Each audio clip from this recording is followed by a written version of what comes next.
CBS 뉴스는 CBS 홈페이지 cbs.co.kr이나 노코뉴스 홈페이지 노코뉴스.co.kr, 스마트폰 애플리케이션과 팟캐스트를 통해 다시 보고 들으실 수 있습니다. 부산 소식입니다. 부산은 오늘 영하권의 강추위가 이어진 데 이어 내일은 아침 기온이 영하 9도까지 떨어지는 등 올겨울 최강 한파가 기승을 부리겠습니다. 독감까지 몇 년 만에 최대 규모로 유행하면서 겨울철 건강에 각별한 주의가 필요하겠습니다. 보도에 정혜린 기자입니다. 오늘 오후 부산 사하구의 한 시내버스 정류장. 두꺼운 외투에 목도리와 모자 등으로 중무장한 시민들이 버스를 기다리고 있습니다. 살을 내는 차가운 바람이 불자 몸을 잔뜩 웅크리거나 목도리에 얼굴을 파묻는 모습입니다.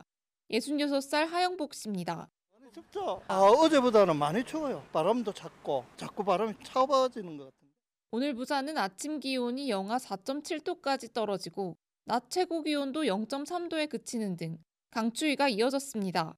바람도 강하게 불면서 체감 온도는 영하 10도까지 떨어져 종일 영하권에 머물렀습니다.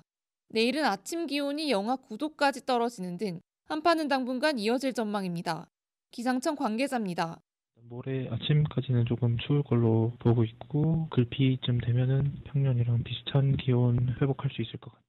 강추위에 최근 고열과 심한 기침을 동반하는 독감까지 8년만 최대 규모로 크게 유행하면서 겨울철 시민 건강에 비상등이 켜졌습니다. 질병관리청이 지난달 20일 전국에 독감 유행주의보를 발령한 가운데 지난달 마지막 주 외래 환자 1000명당 독감 환자 수는 73.9명으로 2016년 이후 최대 수치를 기록했습니다. 전염력이 강한 A형 독감이 확산하고 있는 만큼 부산시는 다가오는 설 연휴에 대비해 노인과 임신부, 어린이 등 고위험군에 독감 예방접종을 당부했습니다.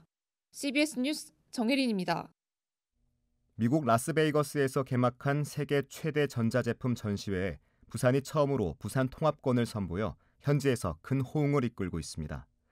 특히 스마트 헬스케어와 친환경 난방 등 부산이 주력하는 기업 제품군의 실구매 상담이 이어지면서 세계 경쟁력을 키울 수 있는 판로가 되고 있습니다. 김혜경 기자입니다. 전 세계 최첨단 전자제품을 한자리에서 만나볼 수 있는 CES 2025. 매년 이맘때쯤 미국 라스베이거스는 전 세계 기라성 같은 기업들이 앞다퉈 최고의 기술력을 선보입니다. 올해는 부산시와 부산 테크노파크 등 산하기관이 협력해 부산 통합관을 처음으로 열었습니다. 부산 지역 스타트업과 중견기업 등 23개 업체가 참가해 미래 모빌리티와 친환경 난방, 스마트 헬스케어 등을 전시하며 기업 소개와 비즈니스 미팅에 나서고 있습니다. 구체적으로 롬픽의 운동 트레이닝 지원 로봇, 유에너지의 탄소 저감 보일러 구독 서비스, 맵시의 컴퓨터 비전을 적용한 해상 내비게이션 등은 실수요자들이 몰려 활발한 비즈니스 미팅이 이뤄지고 있는 것으로 전해졌습니다. 박형준 부산시장은 현장에서 참가 기업과 글로벌 투자사 간 협력 사업을 발굴해 투자를 활성화하는 네트워킹 데이에 참가해 전폭적인 지원을 약속했습니다.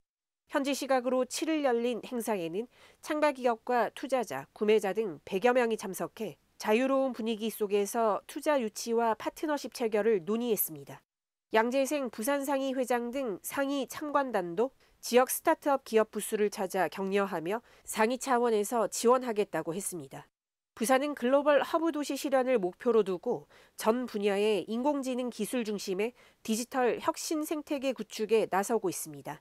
때문에 CES가 지역 기업의 세계 경쟁력 확보와 판로 개척과 동시에 부산의 미래를 그리는 네트워킹에도 긍정적인 영향을 주는 장이 되는 모습입니다.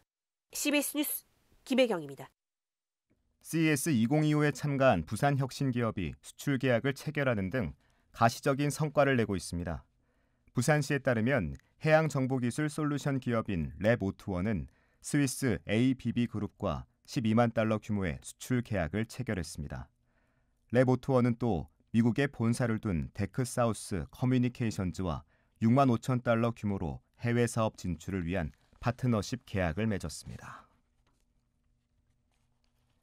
부산 대표 반도체 관련 기업인 리노공업이 에코델타시티에 공장을 건립합니다.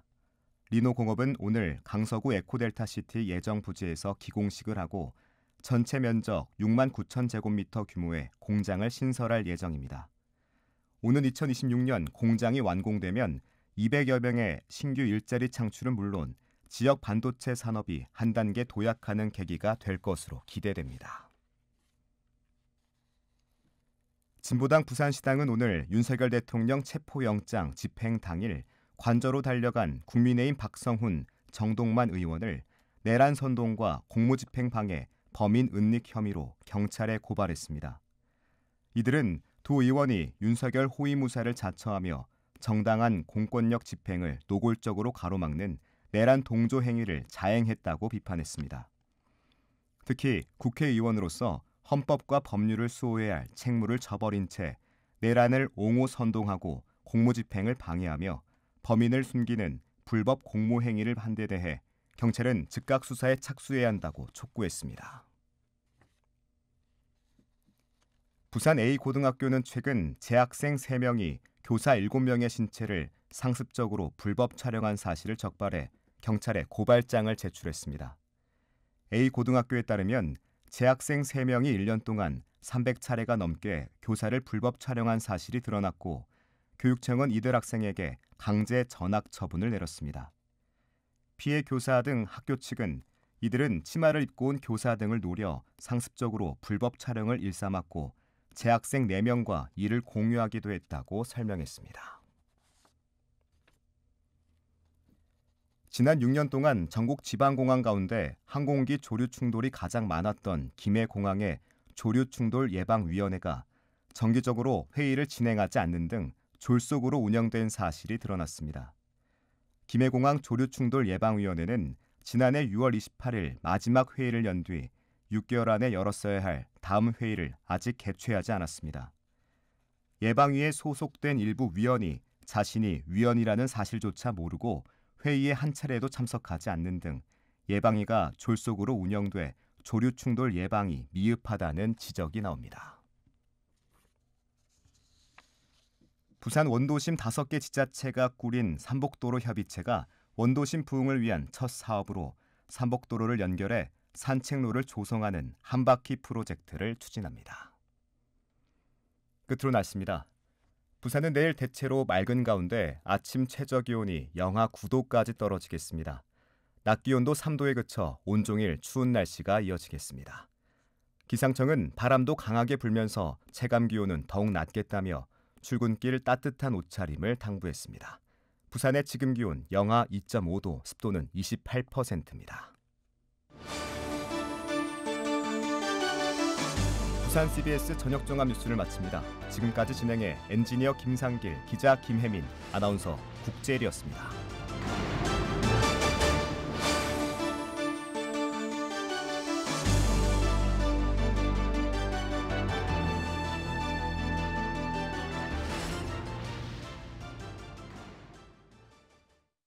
CBS